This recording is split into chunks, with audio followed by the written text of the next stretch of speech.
Hey everybody, Chris Fafalius here. If you enjoy One Hit Thunder, which I'm assuming you do considering you're listening to it right now, I want to tell you about another great music podcast on the Evergreen Podcast Network. It's called Riffs on Riffs. On this season of Riffs on Riffs, hosts Toby Braswell and Joe Watson are breaking down one iconic pop song each week. Everything from Taylor Swift's Cruel Summer to Journey's Don't Stop Believin' to Naughty by Nature's OPP. Each week, they crack open the song, trace its history, decode those cryptic lyrics, and unearth the hidden gems in its musical DNA. Not only do they dive into the song's history, lyrics, and impact, they also go down some fun and oftentimes hilarious rabbit holes. So yeah, if you're a fan of One Hit Thunder, I think you'll also enjoy Riffs on Riffs. So go hit that subscribe button on Apple Podcasts, Spotify, or wherever you get your pods. Hey guys, it is Ryan. I'm not sure if you know this about me, but I'm a bit of a fun fanatic when I can. I like to work, but I like fun too. It's a thing. And now the truth is out there. I can tell you about my favorite place to have fun. Chumba Casino. They have hundreds of social casino style games to choose from with new games released each week. You can play for free anytime, anywhere. And each day brings a new chance to collect daily bonuses. So join me in the fun. Sign up now at ChumbaCasino.com. No purchase necessary. VGW Group. Void where prohibited by law. See terms and conditions. 18+. Hey guys, it is Ryan. I'm not sure if you know this about me, but I'm a bit of a fun fanatic when I can. I like to work, but I like fun too. It's a thing. And now the truth is out there. I can tell you about my favorite place to have fun. Chumba Casino. They have hundreds of social casino style games to choose from with new games released each week. You can play for free anytime, anywhere. And each day brings a new chance to collect daily bonuses. So join me in the fun. Sign up now at ChumbaCasino.com. No purchase necessary. VGW Group. Void where prohibited by law. See terms and conditions. 18+. Well, Chris, arguably the biggest artist in the world, has released her long-anticipated new album, The Tortured Poets Department. Yesterday, the debut single, Fortnight, featuring Post Malone, was released as the lead single. And also on yesterday, when she released a teaser trailer for the upcoming music video for that song, Spotify announced that this album had broken the record for the most pre-saved album in platinum in their platform history. So the question is, what did two white guys think of it? Well, I mean, it's a white woman. I mean, I put it on at, I think I was listening to it I woke up early at like 5:30 this morning because I knew we were doing this podcast Chris, episode. I think we may have listened to this in tandem. That was almost exactly the time that I started playing this, was 5:30. Well, and I'm not a hater, I'm not a Taylor Swift hater. I should stress this. I think both of us in general would say we are more pro Taylor Swift than anti Taylor Swift, because I think we both have a similar opinion on this album, and I don't want the Swifties coming at us like we're just two dudes who hate Taylor Swift. No, not at all. I mean, I'm pretty much a flat line on Taylor Swift, meaning if there's a great song, I'll be like, hell yeah, that's a great song. If there's a bad song, I'll be like, that's a bad song. I'm an empty canvas when it comes to Taylor Swift. I think it was around the 1989 album where there were a few songs where I was like, okay, I get it now. I get Taylor Swift. She's really good. And wasn't like a mega fan or something, but I was like, yeah, I like some of these. And ever since then, it's been songs here and there. I'm not like, I don't go out of my way to listen to it, but I also don't complain if it's on. I think that's pretty reasonable, right? No, I think that's fair. I'm probably a little bit more of a fan than you are. So for me, like, I love the 1989 album. I think that's pretty much flawless. I love Lover. I enjoy the folky albums that she did, Folklore and Evermore. I like some of the early stuff. Speak Now and Red are really good. I wouldn't have put Midnights in my top 5 Taylor Swift albums. It was fine. It was an interesting turn, and I think that's where I'm coming from on this one as well. Is this just feels like a continuation of the sounds of Midnight's, which didn't do it for me in the first place. So like, this is very like that 80s synth hyperwave movement that's going on inspired. And like, that just doesn't, that genre of music in general doesn't do it for me, because I can't really tell when one song ends and another song begins when I listen to hyperwave. And that's how I feel about this record also. Like, you know, some might argue, as you jokingly started, to whatever middle-aged white guys, what do they think about it? Some might argue, well, this isn't for you. This album wasn't meant for you. Well, here's the thing. I absolutely love pop music. And to be more specific, I love female pop music. Yeah. Like, I love Carly it. Rae, anybody who's listened to the main show knows that Carly Rae Jepsen is, if not your number one favorite artist of all time, definitely in your top 5 or top 10. Not all time. I don't even know if she's top 10, but I love her music. Yes. And not just her. I mean, everyone from, I don't know, like King Princess to I Told You I Love every time that Zedd and Maren Morris make a song. I love it. Maren Morris we were going to bring up just because I think Maren Morris has done a great job. I think both of us agree on this, has done a great job of transitioning from country star to pop star in like a beautiful way. Like, I mean, her album Girl is amazing. Like, that's like a pretty flawless pop record from a couple of years ago. I mean, and even if you're talking upbeat stuff like Remy Wolf that I absolutely love, upbeat pop music, I know that's not what Taylor Swift is doing. My point being that everything from sad indie pop like Verite, which I would argue is probably one of my top 5 favorite ever, to upbeat, happy pop stuff, sometimes like Carly Rae Jepsen or Remy Wolf, stuff like this. I love it. I love pop music, and this album just... it didn't do it for me. Here, we're recording this on the morning it came out, so I will say I'll preface this on us. Yeah, I'll preface this by saying some of my favorite albums of all time, I didn't like at first. You hated August and Everything. Yeah, The Streets, Clarity, all these albums, but I don't feel like this album is one of those. I've listened to, now she released the whatever she calls it, anthology, that's like 31 songs or something. Yeah. I listened to what was, I guess, intended to just be the album the twice. Original 16 tracks. The original 16 twice, and those other 15 songs I've listened to once. Hey, that's all you can ask for me at 9 a.m. on the day it comes out. That is... No, 100%. 100%.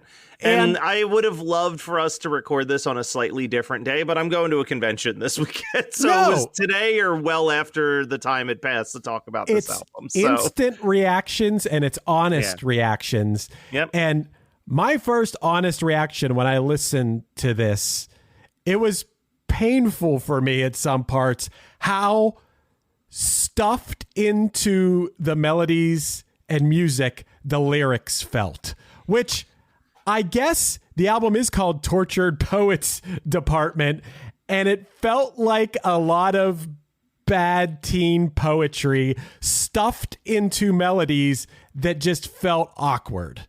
So I wanted to see what other critics thought about this before. They love it. Rolling Stone. People are falling over themselves in love with it. That's what makes me mad is everything. I know it's not, sorry to interrupt you, man, but I'm just passionate about this. I wake up at 9 a.m. I'm going to say, what are people saying about this? It's the greatest thing ever.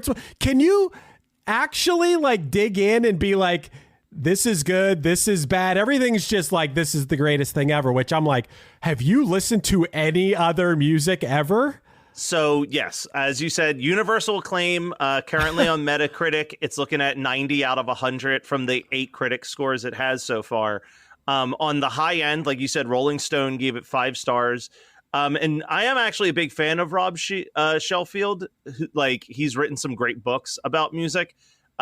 He gave it the 5 stars, and he described it as wildly ambitious and gloriously chaotic. I don't know if I agree with that. On the negative side of it was Laura Moley of NME, who gave it 3 stars, but she called it surprisingly flat and cringeworthy at times. And I think I'm leaning way more towards that review. That's how I feel. Yeah, I felt like I was like this. My argument was, if you're going to drop 31 songs in a single day, I should remember at least one of them. I breezed through this and nothing. I would argue the title track is probably my favorite sounding track, because I did not like Fortnite. When I hit play on Fortnite, I thought, oh no, there's 31 tracks of this. Tortured Poets Department and the track after that, My Boy Only Breaks His Favorite Toys, like kind of hit a little bit more of the like pop sound I was hoping for. But then the more I listened, like I said, the more it just all started to bleed together. Dude. And I was just like, I don't know when I looked at my phone and I listened to 3 songs and I had no clue that like a song had ended and a new one had began twice. That's what I'm saying, man. I came in here with an open mind. I thought I was going to listen to this thing. Here's what I honestly thought. I thought there were going to be like 4 or 5 songs where I was like, oh, that's awesome. That's undeniable. This is going to be a guilty pleasure. This is going to be whatever. But I can't remember the songs. Like, you would think there'd be a couple that stick in my head. I will say that the only song, when I was listening to it and it got to like the chorus or whatever, that I was like, okay. And it took 13 songs to get there. There's a song called I Can Do It With a Broken Heart, where I put that as my 3rd favorite song, because that one did jump out at me when I heard it. Yeah.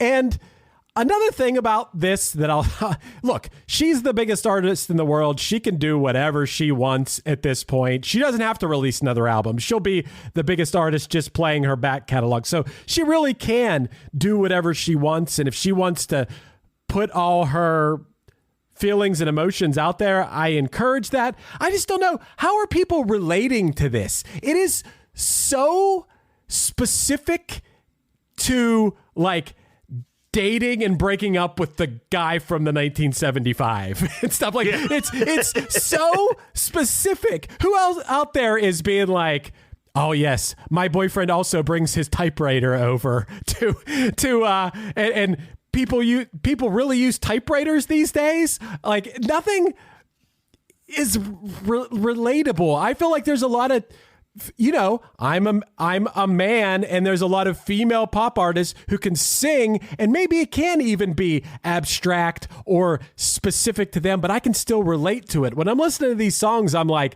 I could only relate to this if I was a famous pop star who was dating Travis Kelce or dated some skinny British guy at some point. Like that's the only way this is relatable, if that is why people love it. Because as far as the melodies and the music go, it's so feels so flat.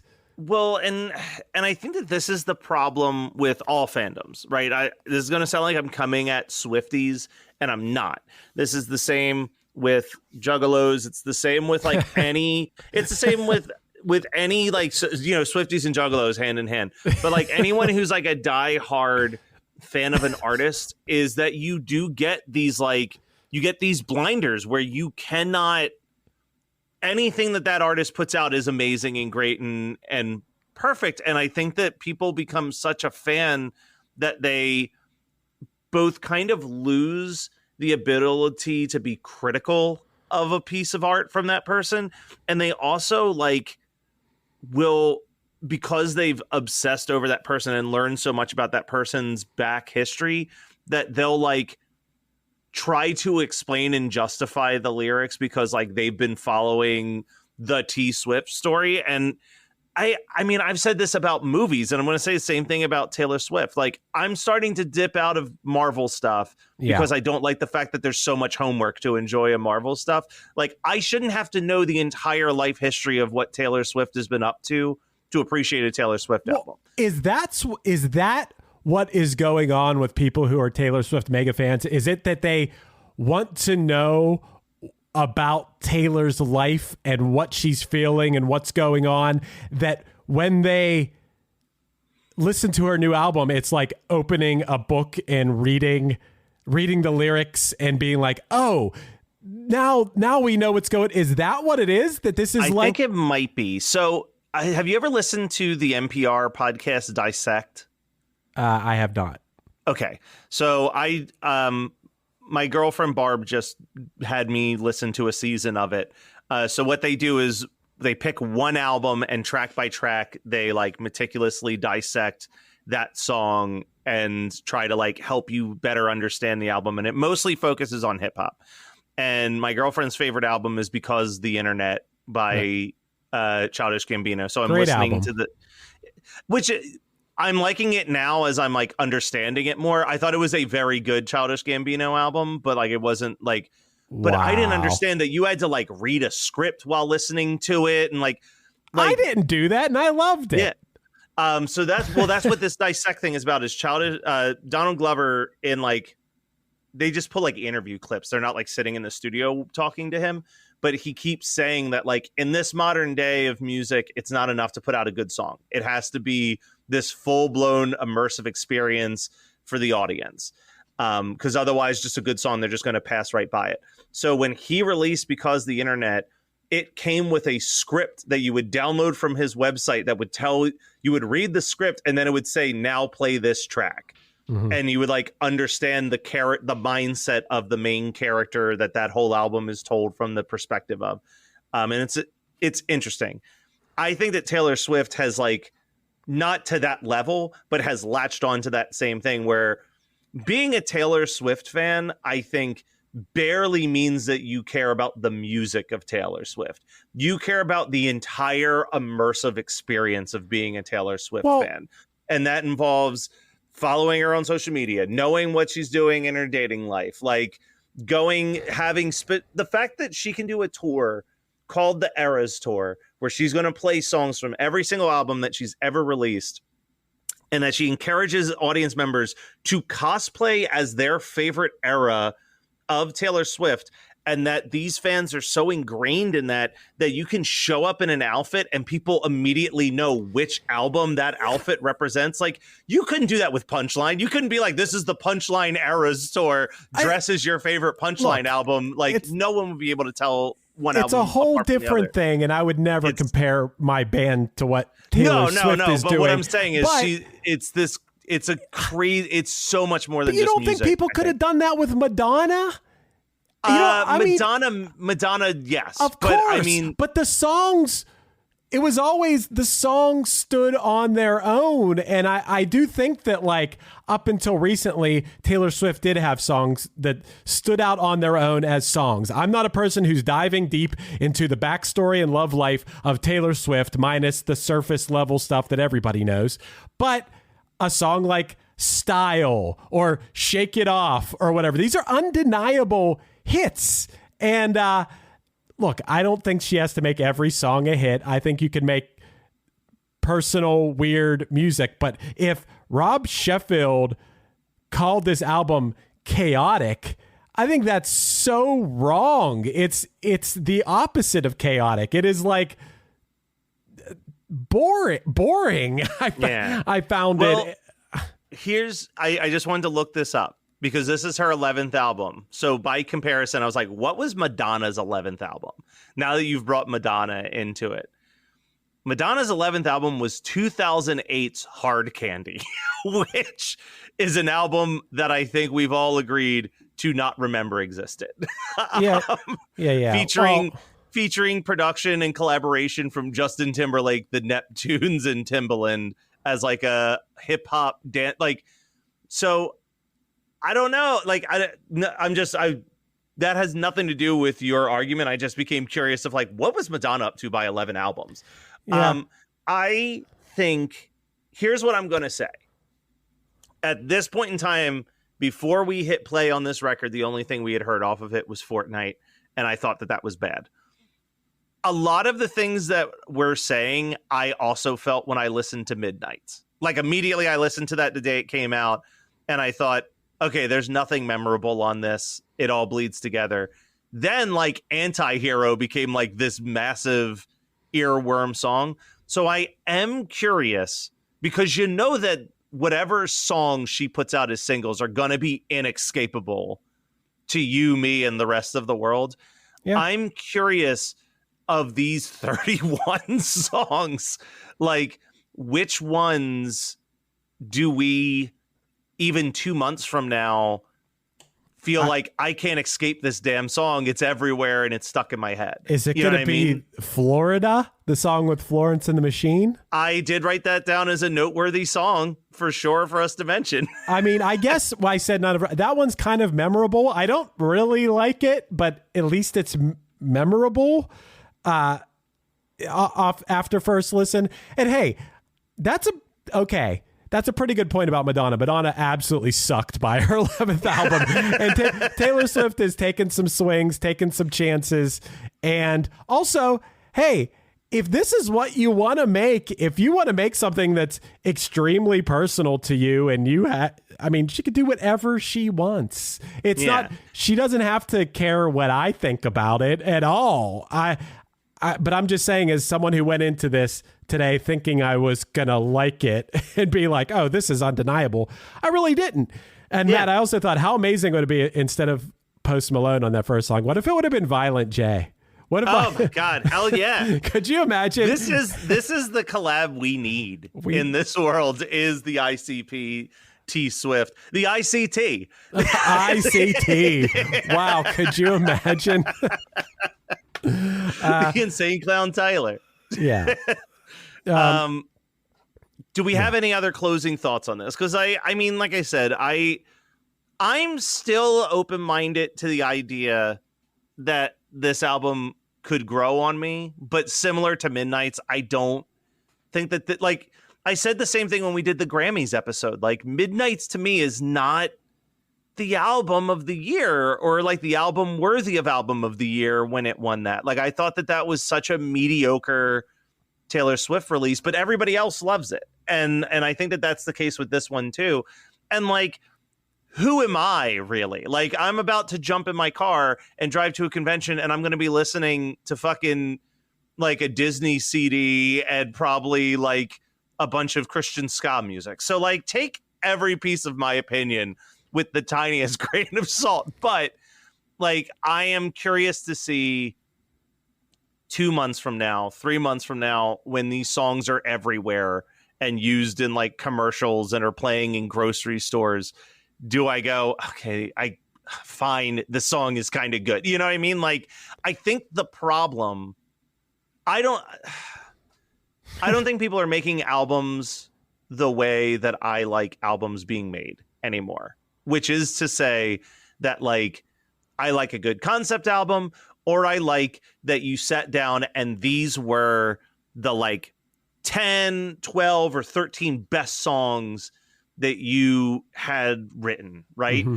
I think now albums, especially for a big artist like this, it's like, it's almost like spray and pray. You know what I mean? Like, it's just like, we're going to drop 31 songs in one day, because if just 4 of them are great and do really well, then we're going to be fine. Someone needed to narrow this down to the best 12. They really did. And well, but I also think that Taylor Swift is, here's another weird comparison, but I think Taylor Swift has hit that point where she is to music what like Stephen King is to horror novels, where at this point in time, Stephen King answers to no one. He has no editor. You know what I mean? Like, he just sends first drafts of books and they get published. Right. Like, there's no chance that there is anybody in any piece of any entourage or anything telling Taylor Swift, like, this song's not good, don't release it. Well, also, like, it'll probably be like, Taylor Swift breaks record by having numbers 1 through 31 on the top 40 or something. So that's probably part of it too. Everyone's interested. Everyone wants to read the lyrics, decode the lyrics, even though they're not mysterious enough. That's the thing. They're just saying what happened. Like, no one's even questioning